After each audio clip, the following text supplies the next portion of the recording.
Apa yang membuat skornya menjadi 7,5? Yang kurang di mana, yang harus diperbaiki di elemen mana, Prof? Ya, saya kira yang sangat mengganggu belakangan ini adalah berita-berita setiap hari kita dengarkan, korupsi. Penangkapan itu dilakukan, ada yang benar, ada yang kurang benar, ada yang dirasakan oleh masyarakat sebagai ketidakadilan, ada yang dirasakan masyarakat sebagai kok begitu ya, selama ini orang yang kita anggap itu benar ternyata kurang benar begitu. Jadi kelihatan sekali ini akarnya ada banyak begitu. Jadi misalnya penangkapan siapa, Prof? Misalnya Pertamina. Okay. Ya, Pertamina. Kenapa tidak terus bergerak sampai ke atas? Masyarakat menunggu sampai ke atas begitu ya. Atasnya di mana? Masyarakat menunggu. BJB ya. Ini sampai di mana begitu? Yang ditangkap 5 orang ini adalah yang operasional di bawah. Ini kan ada otaknya. Otaknya siapa? Masyarakat ragu-ragu. Pagar laut ya. Itu kemana muaranya? Tidak. Desa lurahnya aja tuh? Sampai lurahnya saja. Tidak jelas kan kemana kan begitu. Jadi ada banyak hal yang dirasakan ini serius atau main-main begitu ya. Yang kedua itu adalah pengumuman Menteri Keuangan. Ditengarai dengan suara masyarakat yang tidak setuju PPN naik jadi 12%. Jadi masyarakat tidak setuju kan pasti ada alasannya, yaitu kehidupannya, ekonominya sedang terpuruk saat itu.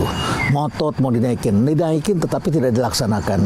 Dan itu diumumkan 31 Desember. Bagi pelaku usaha, bagaimana mempersiapkan barcode-nya? Itu kan malam tahun baru, ya, sehingga akhirnya mereka sudah naikkan harga, takut nanti ditagih oleh pemerintah, ternyata tidak diterapkan. Jadi anti klimaks semuanya begitu. Masyarakat yang membayar tetapi mau kembalikannya ke siapa? Oleh para pengusaha begitu kan ya.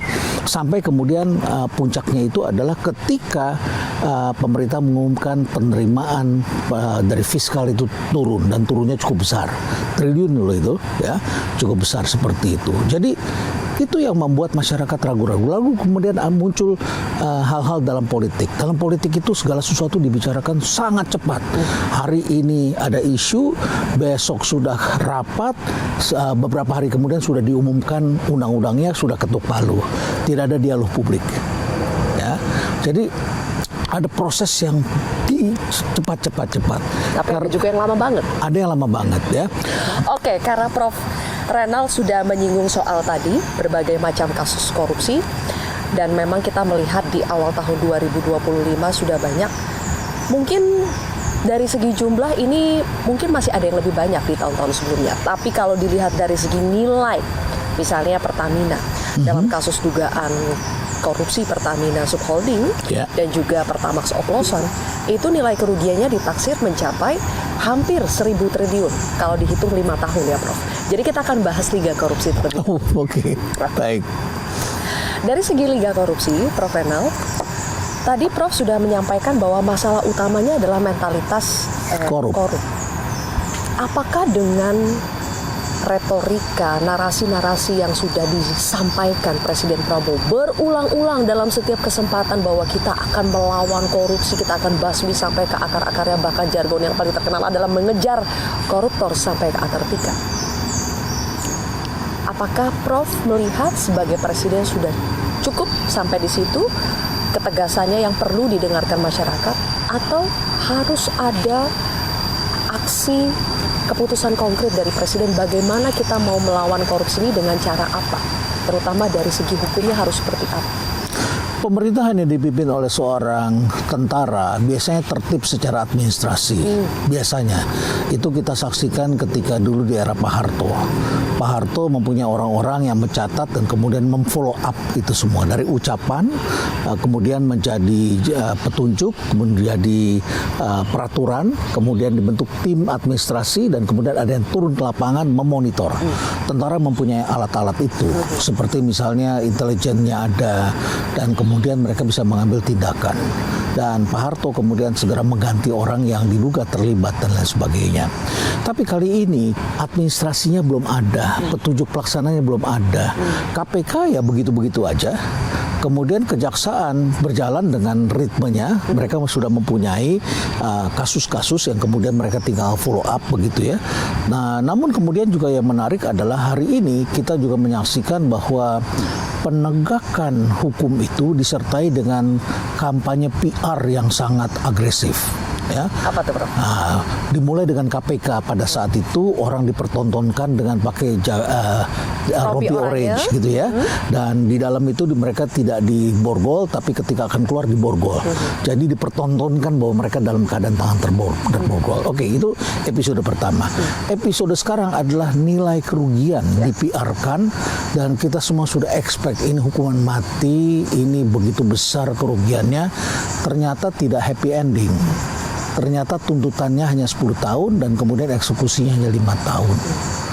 Itu kan pertanyaan besar dalam masyarakat. Jadi bukan soal kerugian besarnya, tetapi what do you do with that number? What is the action? Apa tindakannya? Apakah itu sudah mewakili rasa keadilan? Yang salah sekarang siapa? Yang salah adalah yang menyebutkan angka yang tinggi itu, atau yang salah adalah yang mengeksekusi itu? Publik langsung kemudian melihat yang salah yang mengeksekusinya. Angkanya sudah dipercaya benar. Di sini kita perlu bertanya-tanya, sebagai masyarakat yang kritis perlu bertanya, apakah angkanya sudah benar? Jangan-jangan nilai kerugian itu tidak sebesar itu, sehingga kemudian para penegak hukum tidak bisa mengeksekusinya dengan pasal yang paling tinggi.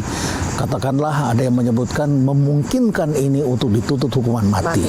Tapi tidak pernah sampai ke sana. Mungkin karena temuan-temuannya tidak sampai ke situ. Mungkin. Ya, atau mungkin sudah ada yang berubah di atas itu, sehingga kemudian ini seperti ada garis lurus yang dalam matematika disebut sebagai asymptote. Jadi kalau angka itu, kurva itu kita sudah melihat ini parabolanya begitu sudah menuju ke sana, kita pikir di sini akan berpotongan dengan garis ini. Ternyata dia begitu ada garis tembok ini, dia hanya ngikutin paralel ke atas begitu, tidak berhasil menembus ke sana. Ada asymptote di situ di dalam cara berpikirnya penegakan hukum, sehingga kemudian dinding itu tidak tertembus begitu. Yang salah yang mana? Ini juga persoalan hukum. Ya. Ini juga penegakan korupsi, penegakan pemberantasan korupsi. Ya. Jadi anti klimaks ya. Anti klimaks. Semuanya seperti semua viral dari pagar laut tuh, awal tahun pagar laut. Ya.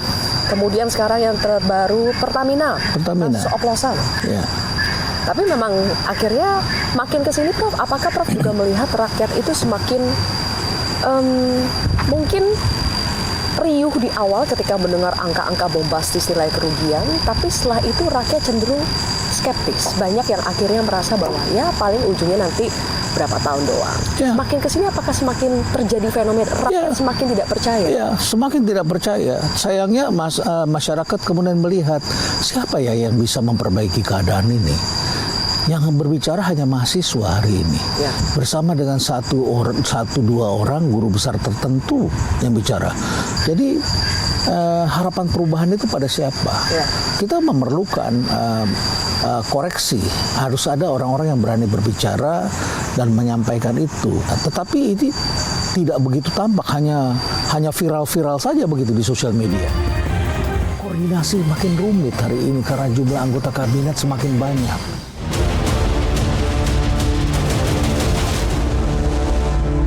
Jelajahi cara baru mendapatkan informasi. Download Metro TV Extend sekarang.